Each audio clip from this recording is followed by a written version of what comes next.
Doctor Sudhanshu Trivedi, ये numbers अपने आप में एग्जैक्ट नहीं है, जैसा आतिशी ने बोला, शी इज एब्सोल्युटली राइट, लेकिन दिशा जरूर बता रहे हैं। और दिशा ऐसी लग रही है कि गुजरात में भारतीय जनता पार्टी का परचम एक बार फिर लहरा रहा है, और बीते कई वर्षों के अंदर, बीते 15 साल के अंदर या पिछले 20 साल के अंदर सबसे ज्यादा सीटें भी मिल रही हैं।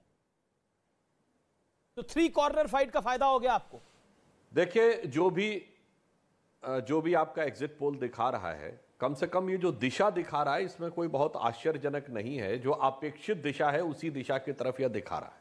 और चुनाव के दरमियान में तकरीबन 1 महीना गुजरात में रहा, और आपको ध्यान हो मैंने कई बार यह वाक्य बोला था कि गुजरात में सरकार बनाने की लड़ाई में सिर्फ भारतीय जनता पार्टी है, कांग्रेस पार्टी सिर्फ जमीन बचाने की लड़ाई में थी, और आम आदमी पार्टी हैसियत बनाने में। तो दिखाई पड़ रहा है कि आम आदमी पार्टी, यदि आपके सर्वे को माने, तो उपस्थिति दर्ज कराने में सफल होती हुई दिखाई पड़ रही है, और कांग्रेस पार्टी अपनी जमीन बचाने में सफल होती हुई दिखाई नहीं पड़ रही है। अब यदि हम सर्वेक्षण को माने तो सर्वेक्षण में, किसी भी सर्वे में एक स्टैंडर्ड मार्जिन ऑफ एरर 3% होता है।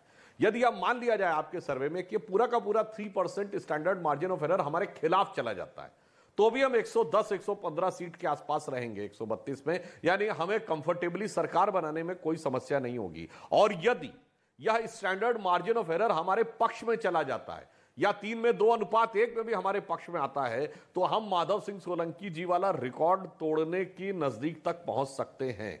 यह मुझे लगता है कि गुजरात की जनता ने उत्तरोत्तर, जो जिसे प्रो इनकम्बेंसी का फैक्टर कहते हैं, परफॉर्मेंस का फैक्टर कहते हैं, उस कारण से एक सकारात्मक जनादेश दिया है भारतीय जनता पार्टी। व्यूअर्स, मैं